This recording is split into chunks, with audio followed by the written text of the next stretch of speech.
Ho, ho, ho! Is this thing on? Mic check. One sleigh, two sleigh. That's right. I've got a podcast now. Stories, jokes, and some serious North Pole nonsense. Santa Has a Podcast is out now at santahasapodcast.com. Ho, ho, ho! Support American jobs while standing up for your values. OldGloryDepot.com brings you conservative pride on premium, made-in-USA gear. Don't settle. Wear your patriotism proudly. Visit OldGloryDepot.com today. I say this every election cycle, and I'll say it again. The 2024 political field was intense, so don't get left behind in 2025. If you're running for office, the first thing on your to-do list should be securing your name on the web. With a yourname.vote domain from GoDaddy.com, you'll stand out and make your mark. Don't wait. Get yours today.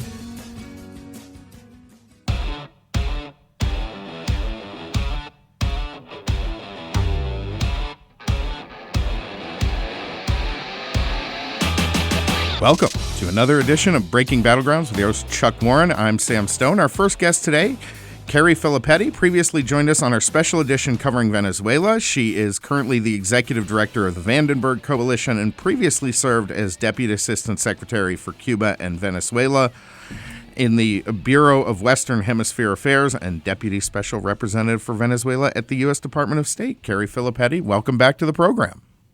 So great to be with you guys again. Thanks so much. So, Carrie, we get show notes the day before, Sam and I. Then I wake up this morning, Cuba, it's trending. It's trending. Cuba has announced they've officially entered negotiations with the United States after decades of tension. What does this mean? Yeah, there's a few different ways that we can take this. I think obviously President Trump has been putting intense pressure on Cuba immediately after Operation Absolute Resolve in Venezuela. He said that Cuba would likely be next. He essentially said we can do this the easy way or the hard way. So I think right now the question is, what are these negotiations around, and making sure that they're actually around democratic reforms, because of course the Cuban people have been suffering under this communist regime for decades. It has been the cause of significant migration into the United States and elsewhere, and it's a major sort of holding for Russia and China as well. And so if we can actually transition Cuba to a democracy, it would be an unbelievable win for this administration. It's going to be really challenging given how ideological this regime is and how much they're willing to withstand. So, I woke up, and so I tried to find if there's any polling done in Cuba, and I would not view it as very reliable. But most polling I've seen, about 2/3 of Cubans favor political change, with 30 to 35% desiring just a drastic radical change, and about 43% preferring moderate, gradual, partial changes, which seems to be, Trump's not regime change, he's more regime alterations, it seems like. And that seems like that's how he would pursue Cuba. Do you think that's what he'll do if they're negotiating like they're doing in Venezuela? Let's start opening things up. Let's release political prisoners. Let's give people XYZ so they start seeing light at the end of the tunnel. Yeah, I mean, the concern that I have is that President Trump seems to really like what he calls the Delcy option, right? The idea you take out the guy at the top and then the rest of the regime will follow your commands. But I think, first of all, in Cuba, there is no Delcy option. There's no sort of even theoretical moderate within the regime. And secondarily, I don't think the Delcy option is frankly going to work in the context of Venezuela either. Right. Because it is, again, they are going to do everything that they can to keep their grip on power. They'll give a couple things to President Trump. They'll give him some oil here and there, but I don't think they're going to move towards the human rights changes and the democratic changes. And once again, the reason that matters is there's a direct security implication for the United States. So this negotiation is interesting with Cuba because it's not being done with Diaz-Canel. It is being done with the apparatus that actually controls Cuba, which is essentially the Castro family. But again, you are talking about the Cuban people suffering suffering. There's over 1,000 political prisoners in Cuba. We have people who are basically on their deathbeds right now because of hunger strikes in the Cuban prisons. So there is a lot of reform, and this particular regime has been highly resistant to that, thanks to the support that they're getting from Russia and China. And so this is going to be a really tough thing to crack. I think Secretary Rubio is the best position to do it of anybody that we've had in the U.S. government in recent years. But I still think a negotiation is going to be really challenging with a regime that is this ideological. Carrie, shouldn't one of the conditions that Donald Trump is putting in be that there be at some point for Venezuela, for Cuba, theoretically, potentially, eventually for Iran, it's a timeline for an internationally observed or administered election? Yes, I think that is essential. The other command that I would make of the Cuban regime, everybody forgets about this, but we had significant amounts of American diplomats that were injured inside Havana Syndrome. We're now hearing that that was likely a weapon that was created by the Russians. I'm not surprised. We know that they have that capability. So we need to be holding the Cuban regime and the Russians accountable for this. There's no way that the Russians deployed that against American diplomats without the regime giving them the okay. So looking into Havana Syndrome, making sure that we're protecting our citizens. If you visit Cuba, your hotel is run by the Cuban military. That means they are spying on you. And in fact, they have actually gotten long-term spies for the Cuban regime by going into people's hotel rooms, reading their diaries, and so on. So this is something that they regularly do to antagonize Americans. So we need to make sure we're protecting Americans in these negotiations. And we need to make sure that we're moving towards internationally observed elections, because again, the whole reason for the instability that is generating President Trump's interest in our hemisphere is the fact that these are authoritarian, undemocratic regimes. And we won't address that if we continue to see those regimes exist, just putting Delcy Rodriguez in power instead of Nicolas Maduro. Yeah, when you mentioned going into the hotel rooms there, I had a flashback to 1987. I got to visit the Soviet Union with my family. And the bathroom at our hotel had this giant blinking light camera in the ceiling. No, that's exactly right. And I had heard this story, and I don't know how true this is, but they're basically saying, sometimes they would go into different facilities to check for bugs, and they would find that the bugs were the actual infrastructure of the building. They were actually in the actual physical structure. Mm-hmm. It wasn't just added. So the Cuban intelligence services are some of the most sophisticated that there are. They're the ones that were providing support to the Maduro regime. So these are very closely connected regimes. So it is critically important that we get rid of the Cuban regime, that we get rid of the Maduro regime, because that will allow us to focus our energies on things like China, which these two regimes have essentially been proxies for China in our hemisphere for many, many years. Are those populations, I mean, you're closer certainly than we are. Are they ready to embrace a move towards capitalism? I mean, fundamentally, do we have the sort of zeitgeist there that you're seeing with the population in Iran to have something different happen? Yeah, well, let's start with Venezuela. Absolutely. They had decades of democracy, and they know all of those institutions. They know how to reform these institutions, and they feel that democracy is really a central part of their heritage.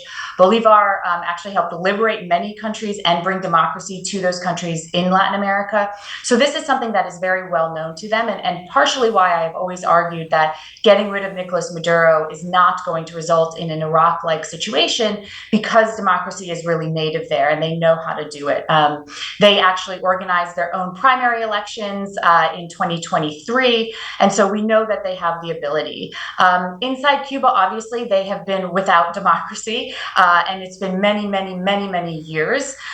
They don't have a legacy of democracy. It will be a lot harder. But you have seen so many different Cubans that have come to the United States, contributed heavily to the United States, understand the important role of democracy. I have never seen more pro-democracy activists and more inspired democracy activists than among the Cuban people. Remember Secretary Rubio, who is a huge proponent of democracy and virtue. He comes from a Cuban background. Senator Cruz comes from a Cuban background. So these are some of the people that are most connected to democracy. It's going to take a lot of time. This is not going to be easy. I think this is why President Trump is trying to do the negotiation track for now. But certainly we know that both the Cubans and the Venezuelans are capable of it. Chuck, you do a lot of business in Miami. There's a ton of Cuban. Oh my gosh, that's who would jump in and help stabilize it, invest, do all that, right? Every time I go down and get an Uber, You have a Venezuelan flag and a Cuba flag on the car. I mean, they're excited. I told you when Venezuela happened, all of the Uber drivers were giving me cigars, and I don't smoke, right? So I brought them back for Shay. So, Carrie, explain to her, the one thing people don't understand is I think some people, I think a lot of people in America, because they're civically illiterate, don't understand the chaos Cuba causes in Central and South America. That basically any Marxist-type government, they're behind it providing security, intelligence, and doctors, which I've read sound like a lot of times they're just hostages being sent there. Explain to our audience what Cuba does, what they've done over the decades promoting Marxist and anti-America regimes in Central and South America. Well, you said it exactly right. This is really about the exportation of Marxism across the world. They have done a number of things. So they train the security services of some of the adversarial regimes in the hemisphere, to include the Venezuelan regime, Nicaragua. They teach them tactics on how to suppress protesters, which often lead to protester deaths. They help make sure that they are trained in surveillance as well. So there were a lot of Cubans. You may remember in the operation against Nicolas Maduro, there were 32 Cubans that were killed in that operation. Yes. Because they were the ones that were providing the physical security to Nicolas Maduro. They use their doctors, which they call it the Cuban Doctors Program, has allegations that I firmly believe that there is human trafficking involved. They take all of the passports and documents away from these doctors and then force them to spy on the different populations that they are serving. The Cubans who are involved in this are mostly victims. They have no other recourse to get back home. Their stipends and money is held up, not provided to them or their families until they do this reporting. This was a significant concern in the first administration. We tried to call attention to all of these human rights violations and actually stopped funding the Pan American Health Organization. A difficult decision, as it was the middle of the pandemic, but they had been involved in promoting the Cuban Doctors Program in the Western Hemisphere, including in Brazil. So they are constantly partnering with our adversaries. They are constantly partnering with anti-American regimes, and they often try to use their diplomacy in the United Nations and elsewhere to try to pull votes away from the United States and more in favor of them. So they are really the center of the Russian and Chinese activities inside the Western Hemisphere. There are significant spy outposts that they have. And so this is a really serious concern for the United States. It's why every administration has been concerned about it, and why it actually has been U.S. policy since Helms-Burton was passed that we actually are pushing for some kind of change inside Cuba. That is not true for almost any other country in the world. We have about 40 seconds left before we have to start breaking for the next segment with you. Quickly, we talked about it earlier. Remind our audience what happened with the Havana syndrome. Yeah, so this was an instance where we had diplomats in Cuba who were reporting these odd sensations, pressure waves, debilitating illness, some of which continues to today, nearly a decade later. There was no clarity on what had caused these symptoms. They happened first in Havana, then there were reported incidents against U.S. diplomats around the world. The U.S. government has never been clear on what caused it. It seems to me, and I've always believed, that it was the Russian regime. We know they have the capability. And there's since been reporting that we may have actually deployed a similar weapon that we purchased from the Russians in our operation in Venezuela. All right. Okay. That is so U.S. To purchase the weapon afterwards. Okay. I'm almost not even sure where to go with that. Carrie Filipetti will be right back with more here in just a moment. Breaking Battleground's coming right back.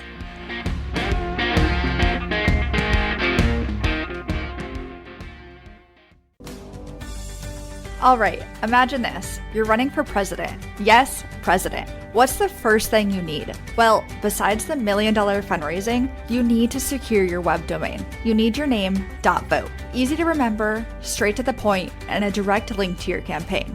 No, but seriously, whether you're getting out to vote or convincing people that yes, you can fix the potholes on Main Street, a .vote domain helps you stand out. It's not just a website, it's a call to action. Head over to GoDaddy.com or Name.com, Type in your name, .vote, and boom, you're ready to make a lasting impact. Get started today with your .vote web address.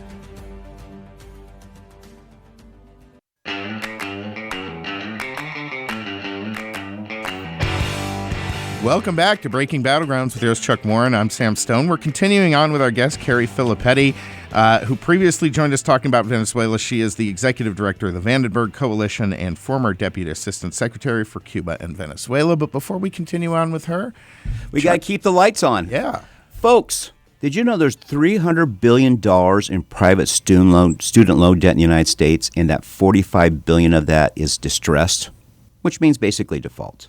Our clients, our friends, refinance distressed, defaulted private student loans that others won't touch. They provide you with a custom loan payment based on your ability to pay. They want to help you get your credit back in order. Refi is not a debt settlement company, and they work with each borrower individually, tailoring each loan to each borrower's specific situation. You will not be calling a faceless call center. Refi can reduce your monthly payment and guarantees interest rates under 6%. Most of you are paying double digit if you're in default. So ensuring affordability and financial relief. Refi does not care what your credit score is. So get your financial house in order. Contact Refi at 877-400-9989. Again, that's 877-400-9989. Tell them Chuck and Sam sent you. We're back with Carrie. Carrie, so here's a question I have. It seems to me our media is really rooting against the United States and Cuba, Venezuela, and Iran. It's a real odd thing. And I saw a poll yesterday where they put Trump's name attached to Iran. Are you for the strikes or against? And by double digits, they were opposed. Then when you took Trump's name out of the question, it was even. It was literally even public support for it. So today, Bloomberg has an article, and it starts with the U.S. president's war on Iran drags on. The problem with that line is on February 28th when we started this, Trump said this would take 4 to 5 weeks, which means he has to April 4th and 5th. He clearly laid out, there's no dragging on. And everything I understand, if you truly read it, is they are having an amazing military success. Tell me what I'm missing on this. No, I mean, I think it's the mainstream media that's missing something. I mean, this is really, in my view, Trump Derangement Syndrome.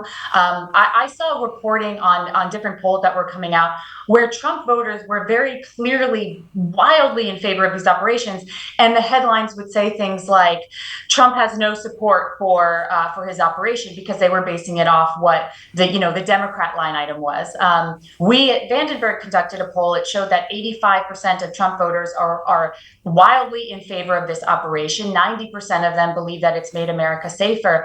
And we know that it has, because we are seeing that the ballistic missile strikes are down 90%. Drone strikes are down 83%. The Navy essentially doesn't exist in Iran anymore. And so, yes, this is going to continue, and we have to see, to really label this a success, we have to see what ends up in the end. But for now, this has been going very well, very much according to, I think, the administration's plan. But as you say, when people say President Trump, they just assume it must be something bad. But I actually think this is a really amazing success for the United States so far.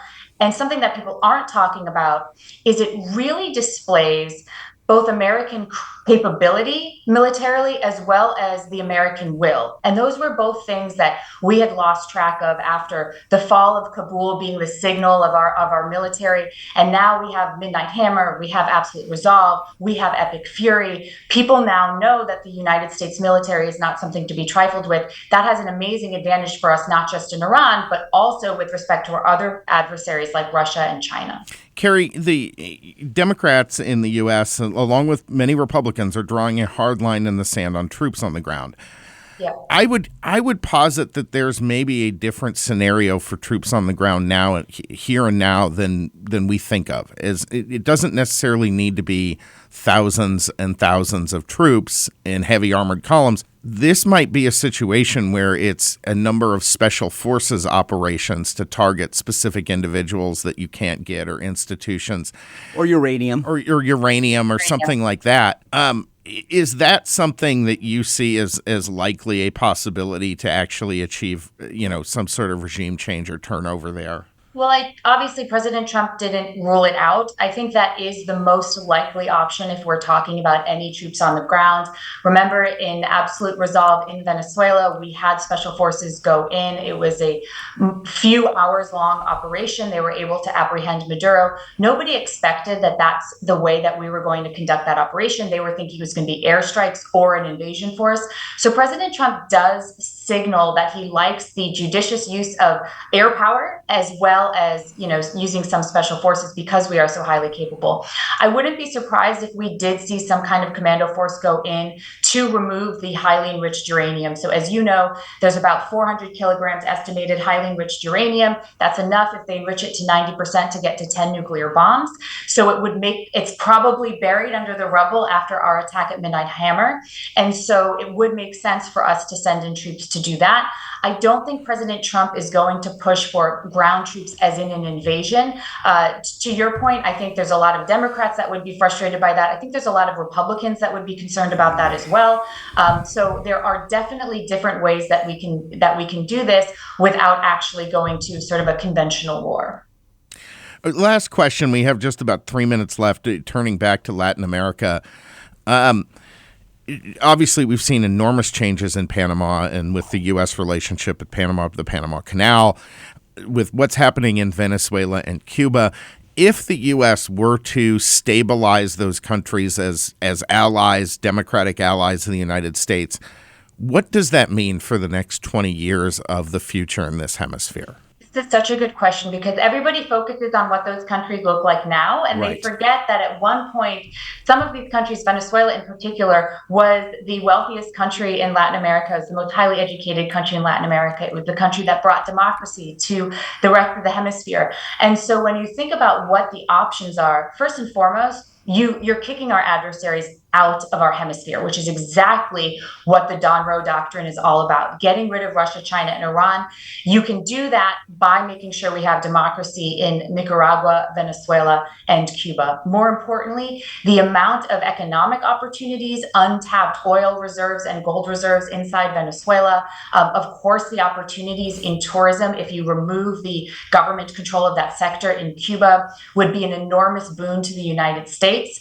And importantly, we would not see the illicit immigration that we're seeing coming, mostly inspired by these authoritarian regimes. So I think that the real beauty of the quote, Don Roe Doctrine is if we can see those democratic transitions, because it will really benefit the security of the United States.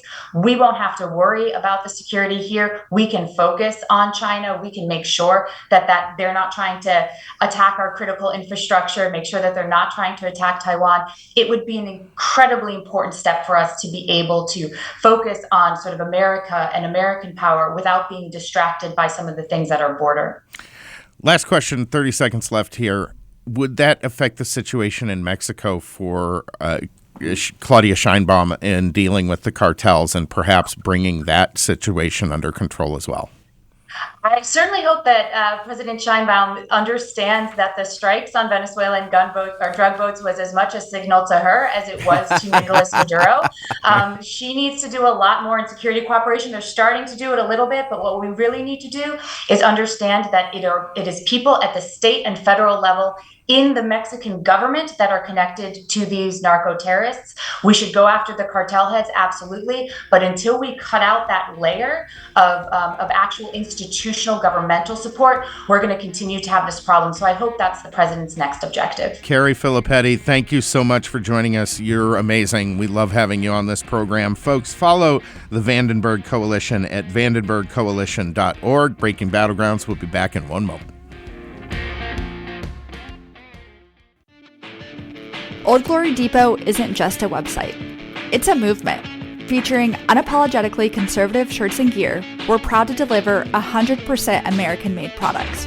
From premium materials to bold designs, every purchase supports American jobs and celebrates our country. Show your pride, support your values, and shop oldglorydepot.com because patriotism never goes out of style.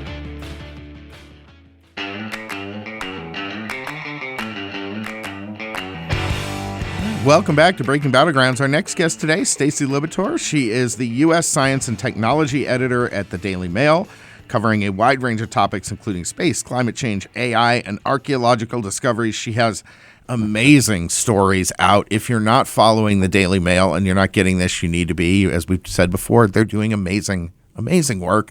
Stacy, welcome to the program.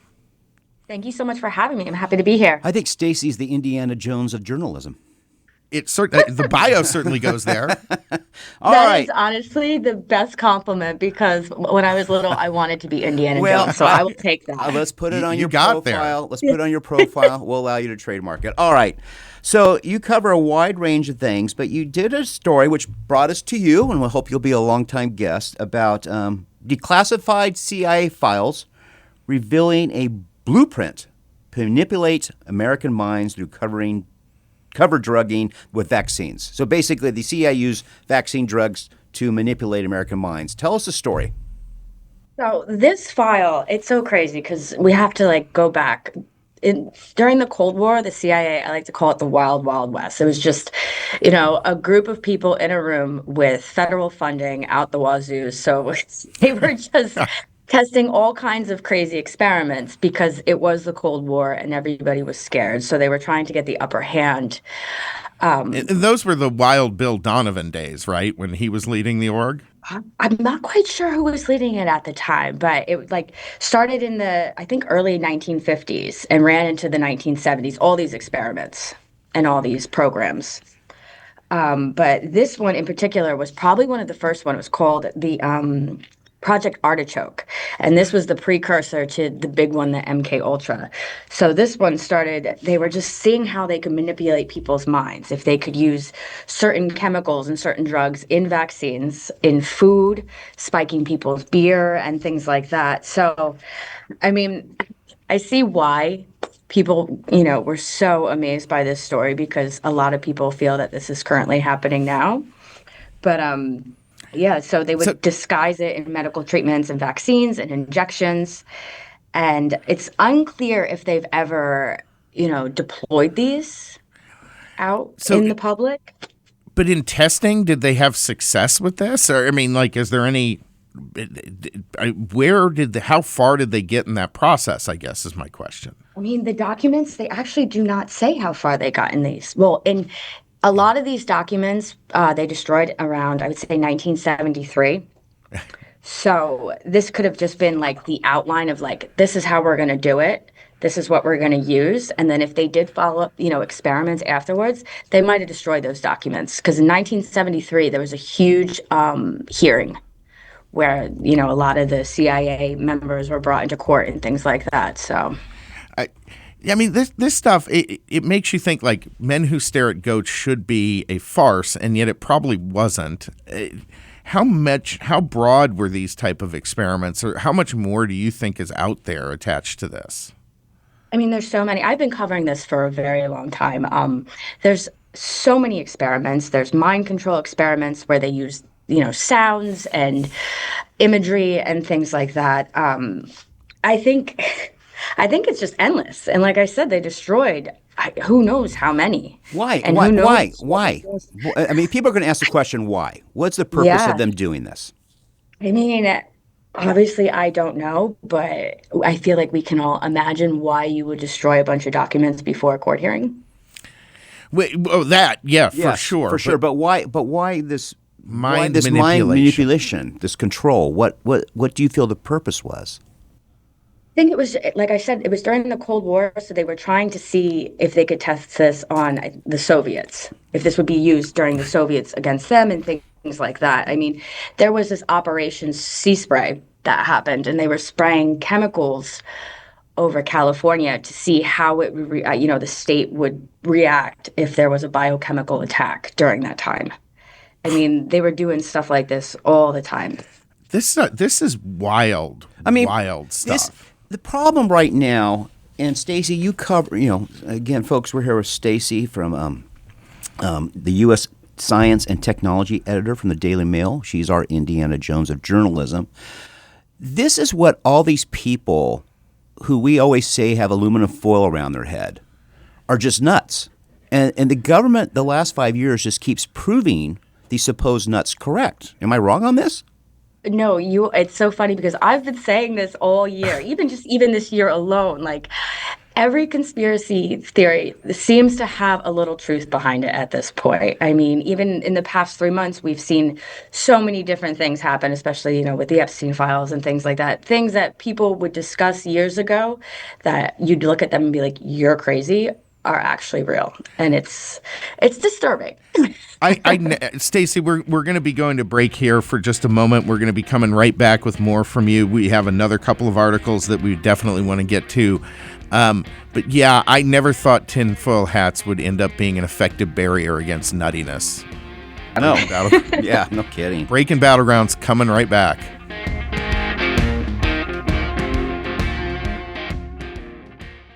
Sam and I are always talking about being prepared, whether it's hurricanes in Florida, earthquakes in California, flooding in Arizona, or supply chain disruptions. Exactly, Chuck. When pharmacies shut down, it does not matter how tough you are, you still need access to critical medicine. That's why we trust Jace Medical. The Jace case comes with 5 life-saving antibiotics and key over-the-counter meds, so you're covered when things get disrupted. And Jace goes beyond just the Jace case. They also offer first aid kits, daily prescriptions, and long-term nutrition with Jace Pantry.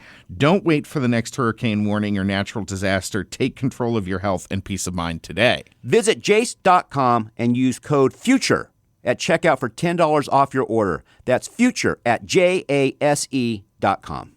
In today's digital world, standing out is more important than ever. Whether you're running for office, leading a cause, or hosting a vote for the cutest pet in town, you need a web domain that's simple, memorable, and action-oriented. You need a .vote web domain. It's clear, impactful, and establishes a lasting presence for your campaign. Don't wait. Head to GoDaddy.com or Name.com, type in your name.vote, and get started today. Because after all, every pet deserves a web address that's as special as they are.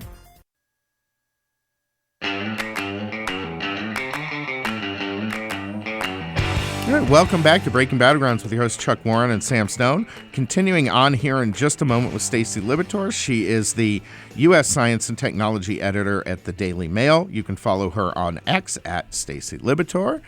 But first, folks, do you or someone you know, are they in default on a private student loan?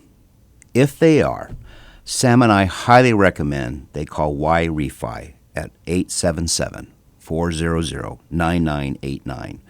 They can provide you with a custom loan payment that's based on your ability to pay, not what their wish is, what your ability is to pay.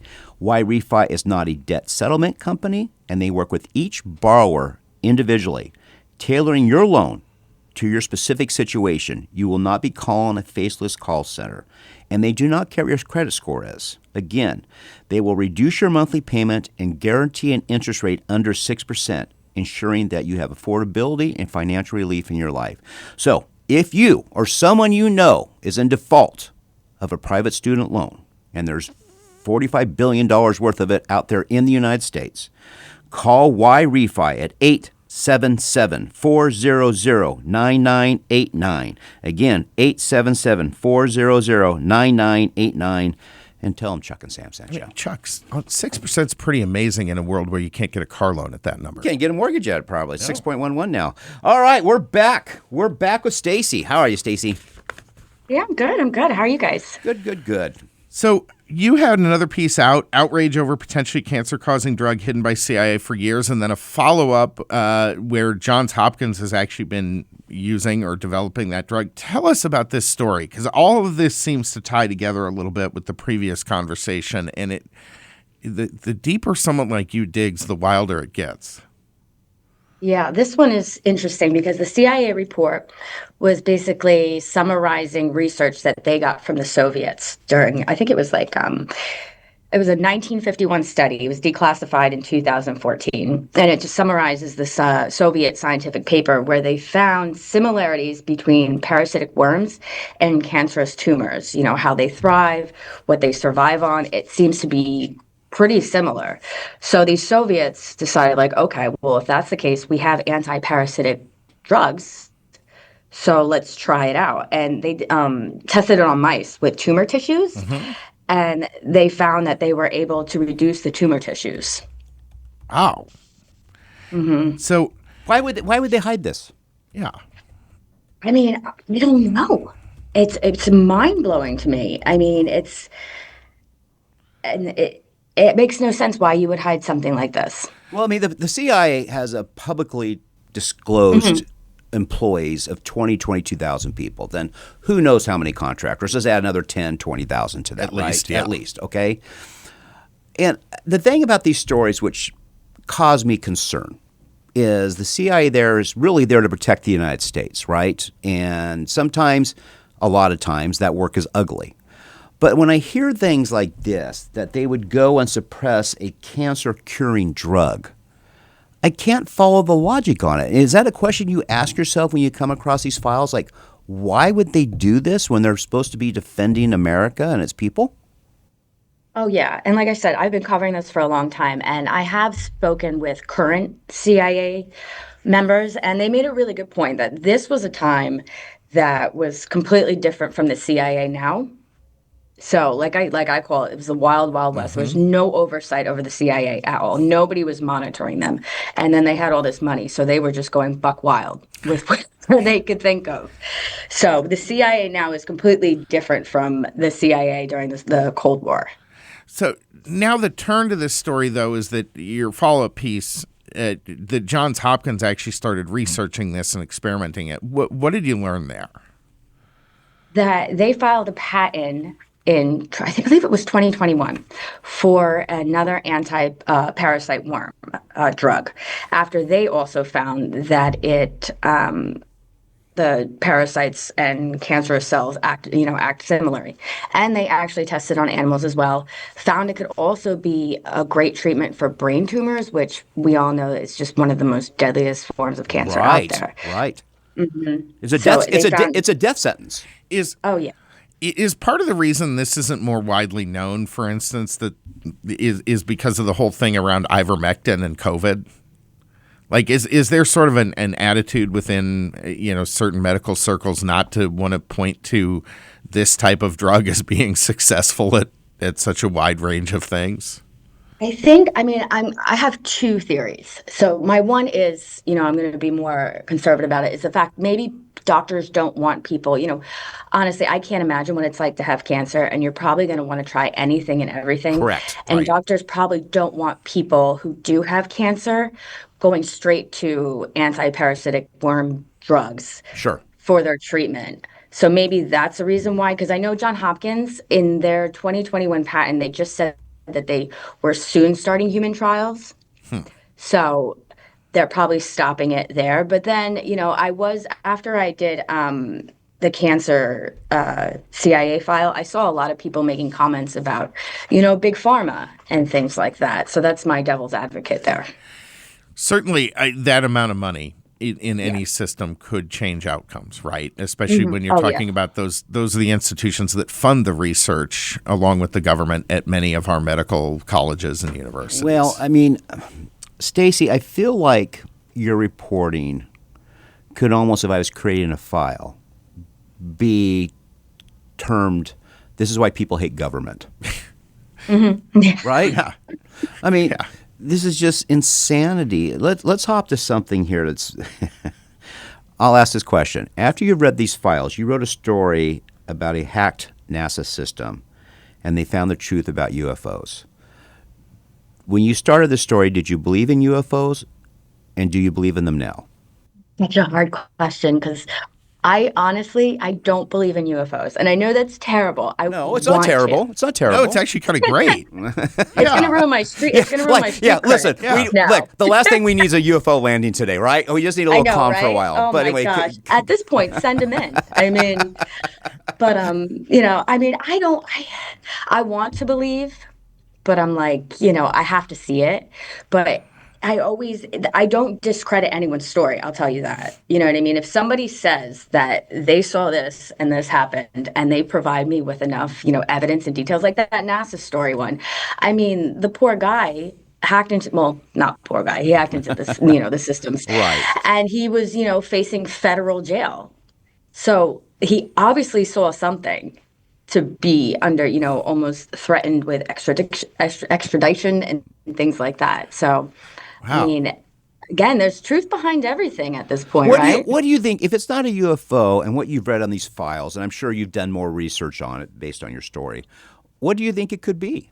I mean, Is it? that makes me- I mean, I don't put anything past the government now. I mean, Yeah, you've proven that, right? So is it some because special? we had the Jersey. Remember the Jersey drones? Yep. That fiasco. Yeah, Yep. yeah.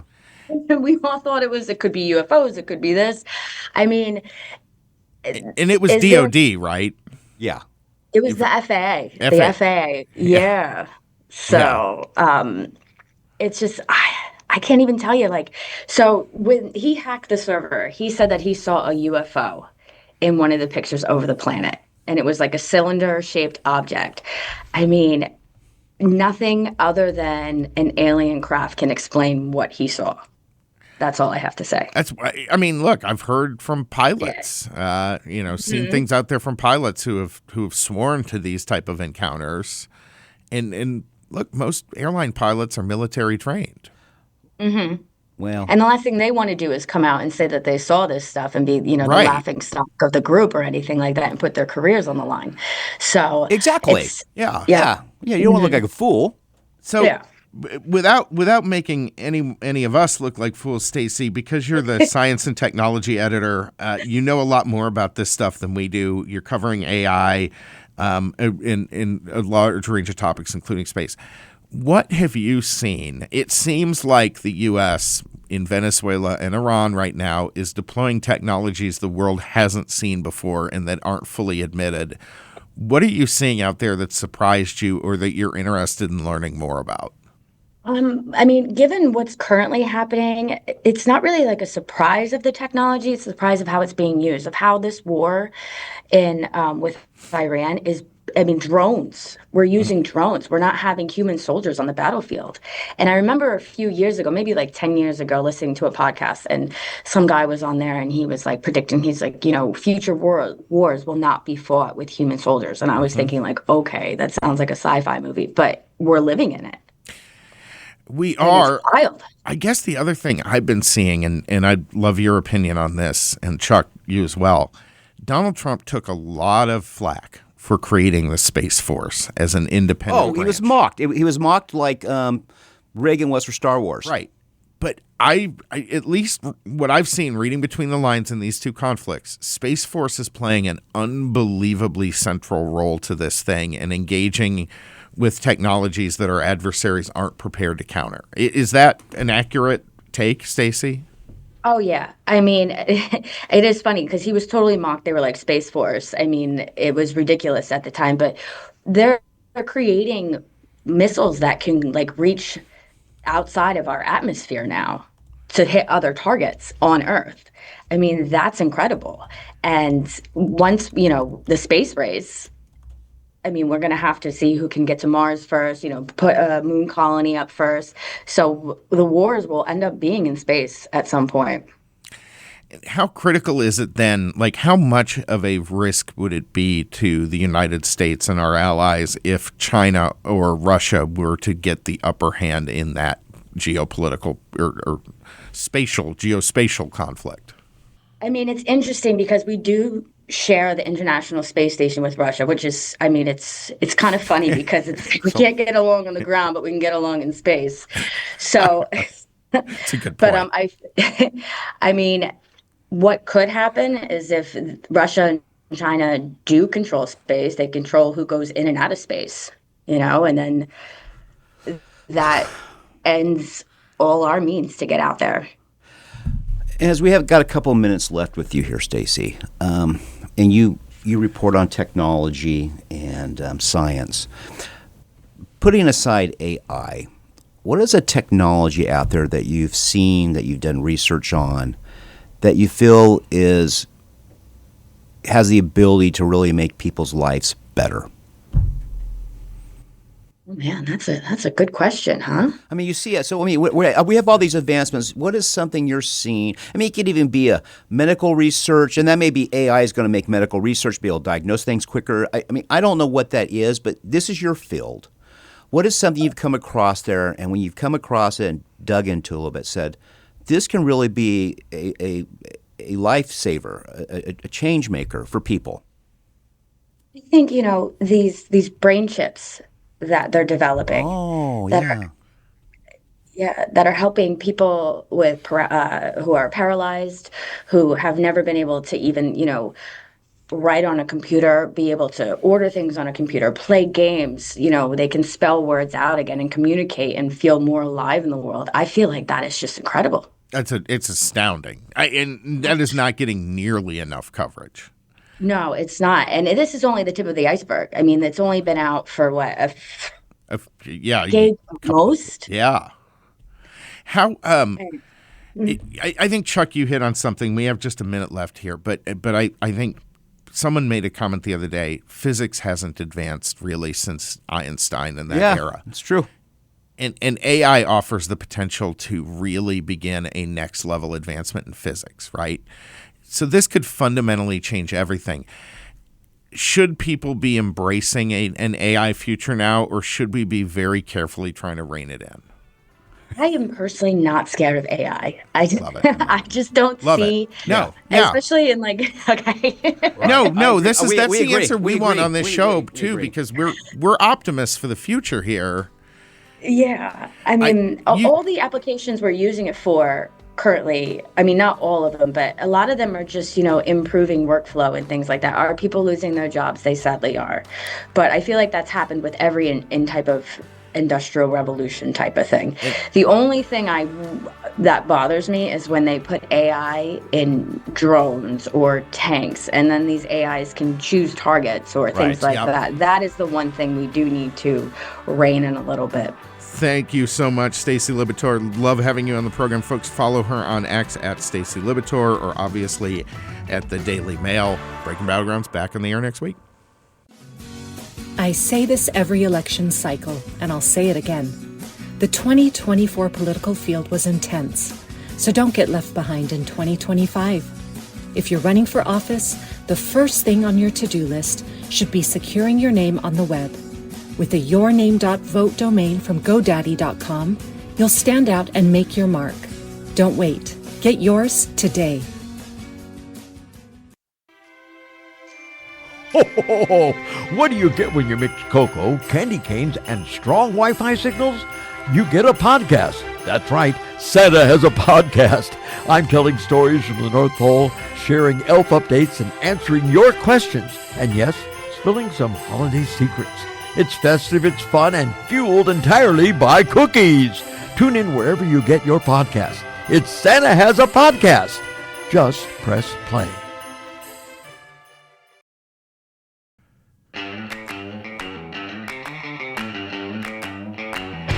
All right, welcome back.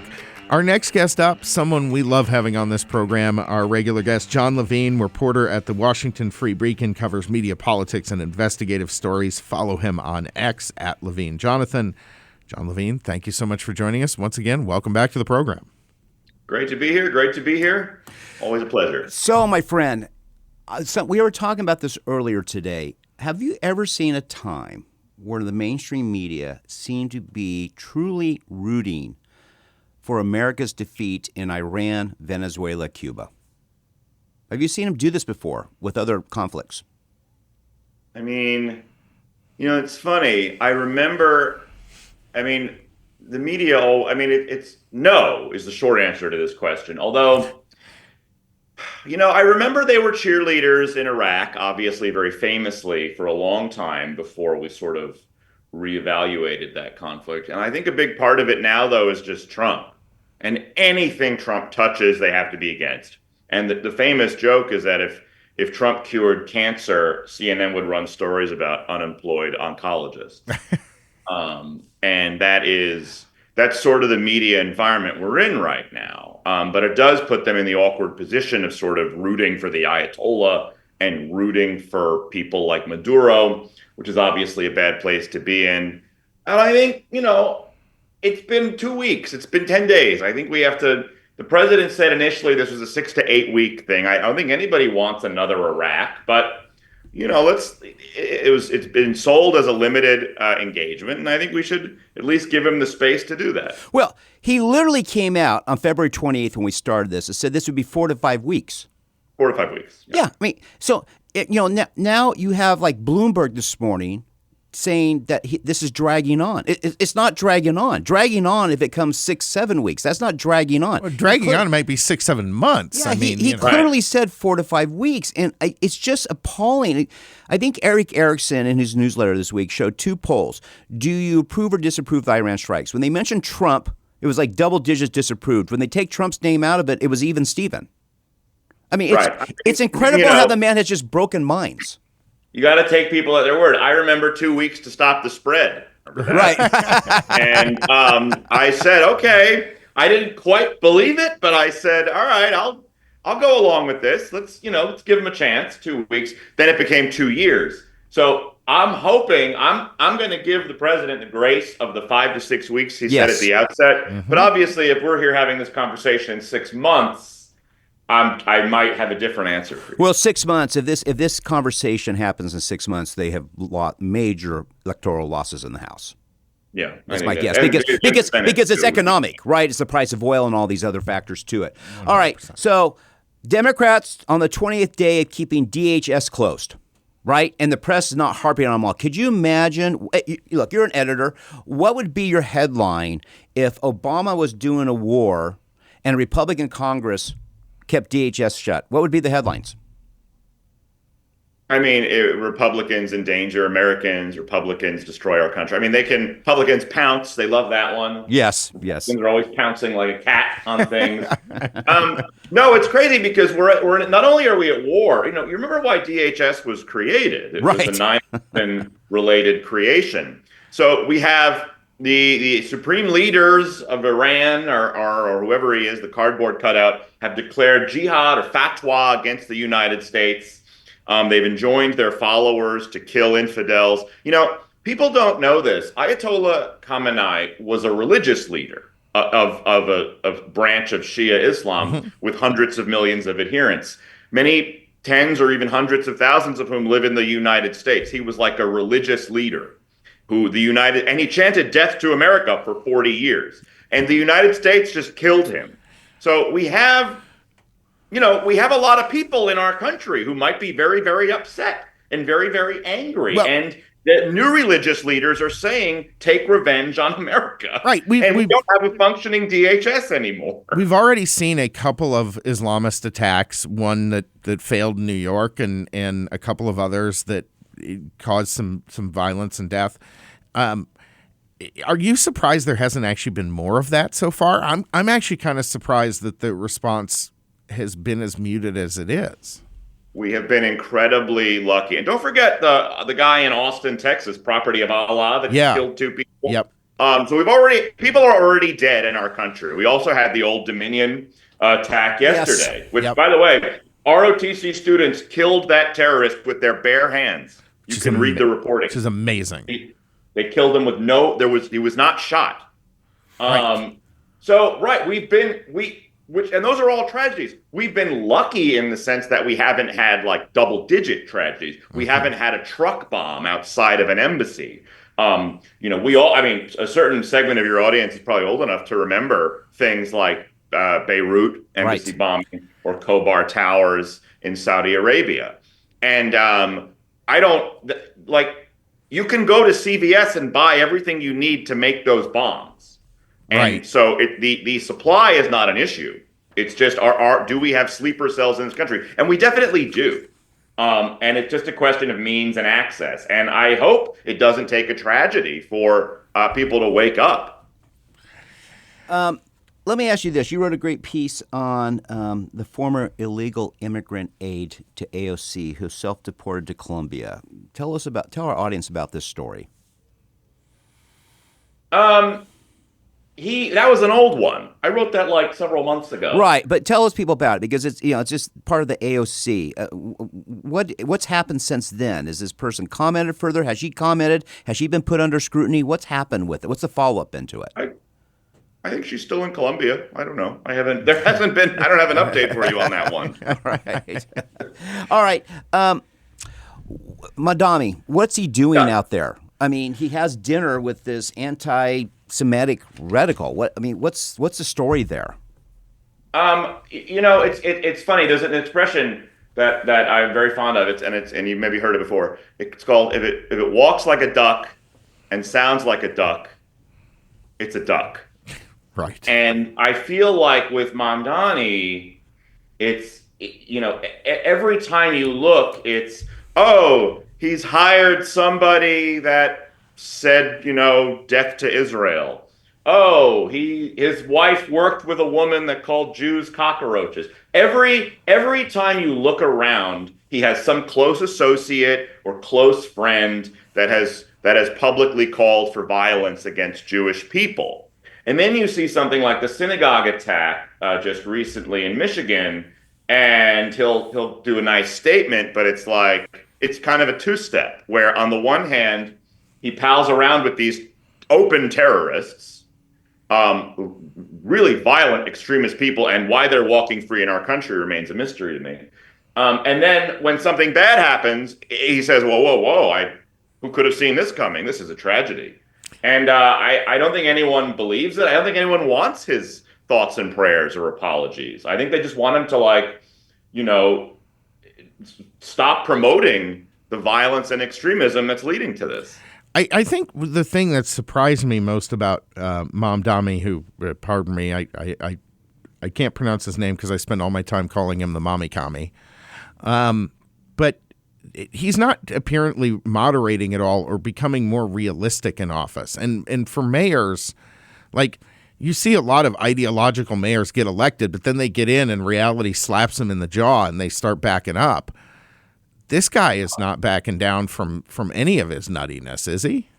Well, here's the thing about reality. It will still slap you in the jaw. And he might not be backing down today, but you might have seen New York City's credit rating has been one of the major agencies. It might have been Fitch. I'm not sure which one. Downgraded New York City's credit. Another one put a warning that it could go because he's talking about raiding reserve funding, for emergencies to foot the bill for a lot of the social spending.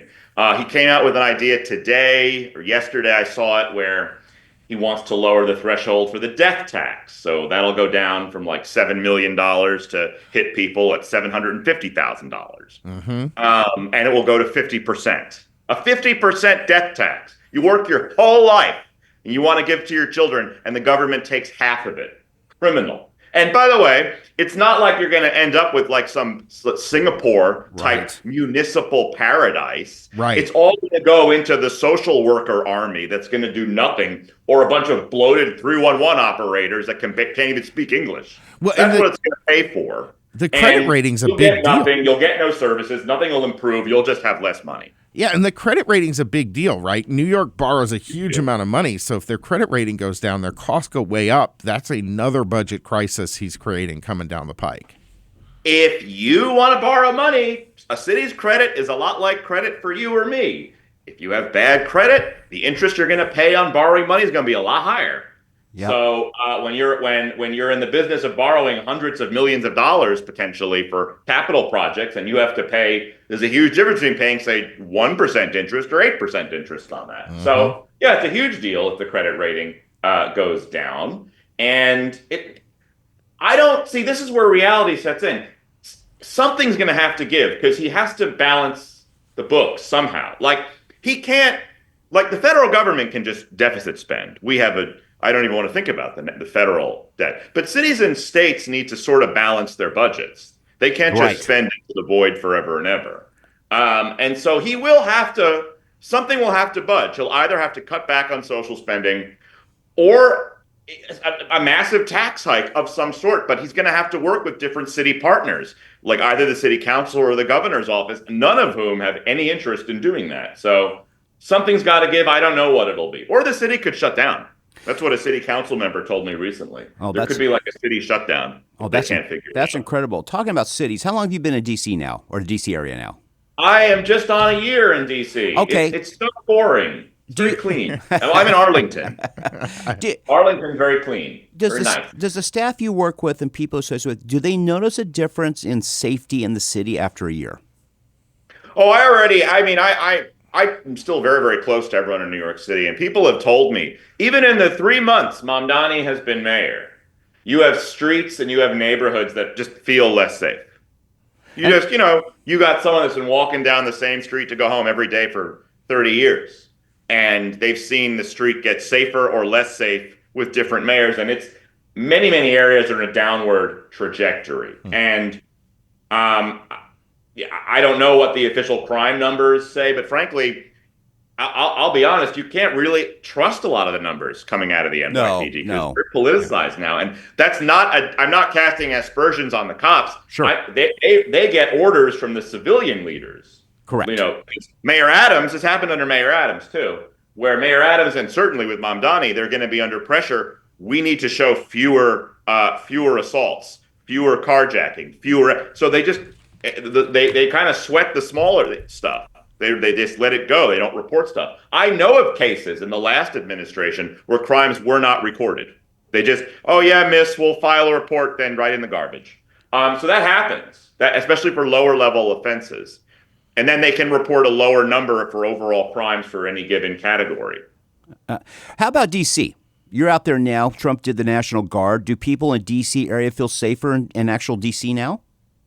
Yeah, I mean, D.C. is great. I walk around and I'm fine. And really, the National Guard is very diminished now. I barely even see them anymore. Every now and then. But D.C. it's a well-run shop. And there is a Democrat mayor in D.C. who's reasonable and has worked with Trump on public safety. And the result's been very, very good.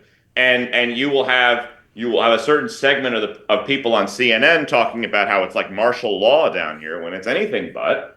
And it's just nice. It's just civilized. You should be able to go outside at night and go for a run around the capital of our country and not have to look over your shoulder the whole time. Agree. Final comment here with your time. So Trump seems to be having regime alterations in Venezuela. It looks like Cuba announced today their negotiations with the United States.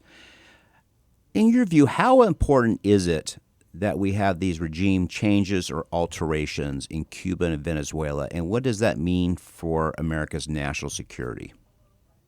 Well, Venezuela is major because obviously they have the largest untapped oil reserves in the world. And now, not only is that oil no longer going to communist Cuba, but we're going to be able to set the pace of how much China's going to get and fueling Venezuela's been sending oil to all these countries that hate our guts for a long time. So that's going to end. Cuba, I think, is more of a psychological one, where it's just been a thorn in our side, obviously, from the Cold War days. And many, many presidents have tried to remediate the issue down there and have been unsuccessful. And I think President Trump would like to go down as the president that finally took out the communists in Cuba and brought freedom to that island. I know certainly Marco Rubio would like to do that. And since I know all of the most important leaders in Washington listen to your show, I will say that I hope in the negotiations with leaders down there, they coerce Cuba to extradite all the American criminals that have gone down to that island for shelter. Amen. That we couldn't get Asada Shakur. Right. She died 2 years ago. But there are so many other criminals. There are 2 generations of progressive terrorists that have decamped to that island to escape justice. They need to be sent back. 100%. Let me ask you this question. We have Marco Rubio who get 4 stars for how he's doing things, Scott Bessent. Who is an administration secretary that you feel doesn't get enough attention but is doing just a superb job? Doug Burgum. Doug Burgum is fantastic. And he's essential. He's going to be the Department of Interior is going to be incredibly essential to unlocking Venezuela's oil.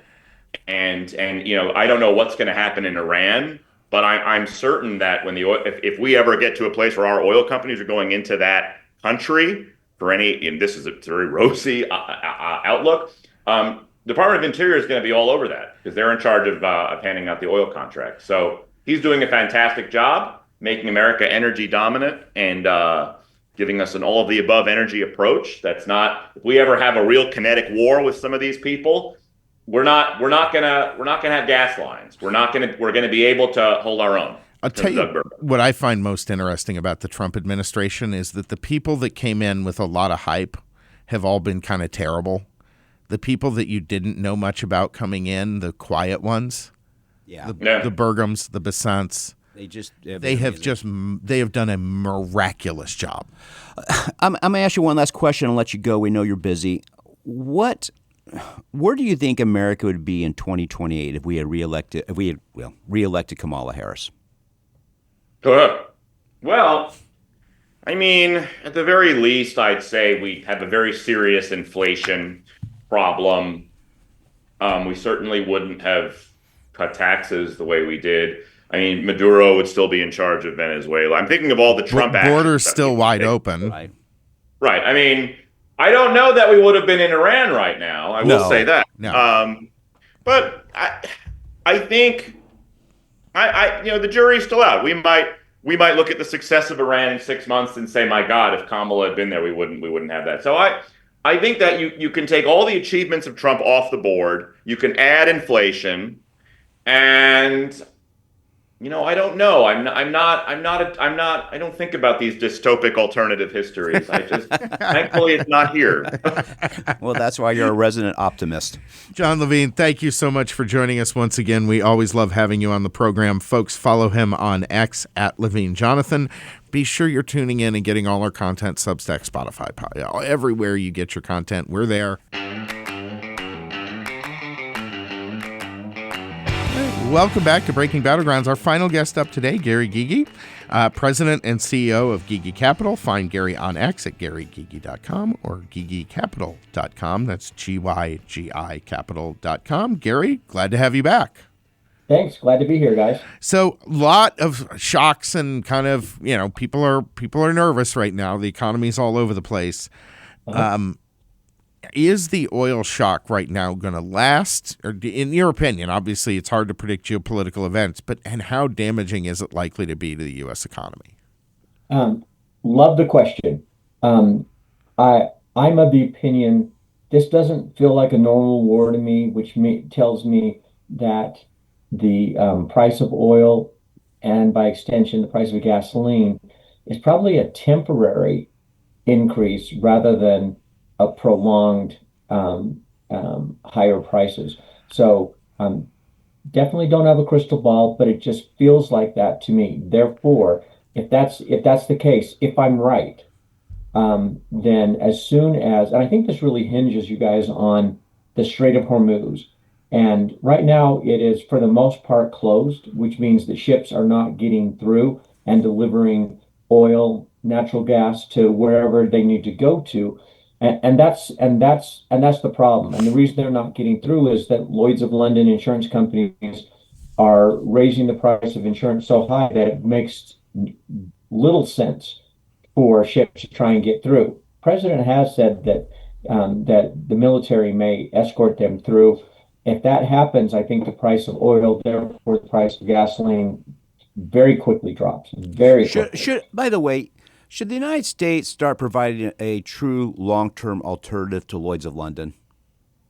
I mean, Lloyd's of London, they're as a big of a hiccup or speed bump. I think we have to decouple in a lot of ways. Yeah, do you think that's possible, Gary? Are you talking about the United States government, or are you just talking about a U.S. insurance company? A U.S. institution. Something. It may need to be government. I think Trump had talked about, the maritime, whatever. There's some trust that he was planning on using to provide at least temporary insurance. But if you can make it profitable, is this something that they should partner with some U.S. institutions to develop a long-term replacement for Lloyd's? If you're talking about U.S. institutions, absolutely, sure, why not? If you're talking about the U.S. government, the libertarian in me, guys, comes out and says, no, I don't want government playing in the private sector. Therefore, I wouldn't like that. Now, if we're talking about temporary, endeavors in order to free this up, that's fine. But in terms of long-term getting into the private sector, no, I don't like that. Switching topics here a little bit, I think a lot of people were surprised at the February jobs report coming in with relatively high losses, 92,000 jobs.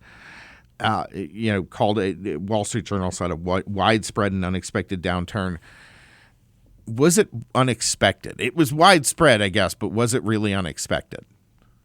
from my opinion, no, it was not. So if we go back to the January report, came out much better than expected, and I said publicly there on air, there could be revisions to the January report in February. So 1 month does not a trend make, and so February again, not necessarily a trend. So I don't, from my opinion, it was not as big of a surprise that it was a weak report. It was a surprise to me about how weak it was. It truly was, and so this is written about a lot in the Wall Street Journal and various financial journals, that there's a no hire, no fire phenomenon going on in corporate America right now, which means corporate America is not hiring very much, but they're also not firing very much, because Right. they know that if you fire someone, at some point you're going to have to hire positions back, and it's timely, it's costly in order to bring people on. So they're very loath to lay a lot of people off, but they're not hiring either. And the federal employment workforce has been reduced. So that's what's causing the weakness in the market, is that all it takes is a little bit of moving the dial. And I think what moved the dial in February, you guys, is that Kaiser Permanente in California had a strike. 31,000 employees were either on furlough or out of a job because of the strike. I think that's what hurt it the most and was most unexpected. Interesting. All right, Gary, before we let you go, tell people how they can get in touch with you and work with you to secure their financial future. Great. Thanks for asking that. So they can reach me through the website, which is gigicapital.com, GYGI, and then CAPITAL.com. They can also call us at the 801-787-0342. That's 801-787-0342. Always a pleasure to be on the podcast with you guys. Gary, we love having you. And folks, if you don't have a financial advisor out there, you need to give Gary a call right now, because this is going to be a difference maker for you and your family if you take that opportunity to work with a real professional like Gary and his team. So definitely Thanks, give man. him a ring there. Absolutely, Gary. Love having you, and we look forward to having you back here very soon. Have a good weekend. Thanks very much. You too. All right, folks, Breaking Battlegrounds will be back on the air next week. We thank you so much for tuning in, and be sure, you're getting a lot of this content coming in your mailbox. If you see something you like, send it to a couple of your friends, help spread the word, help us stay on the air and continue to provide this content that you all love so much. So we really appreciate you, all of our listeners, everyone who reads on the Substack and goes on our social media. Thank you so much for that. Breaking Battlegrounds, back next week.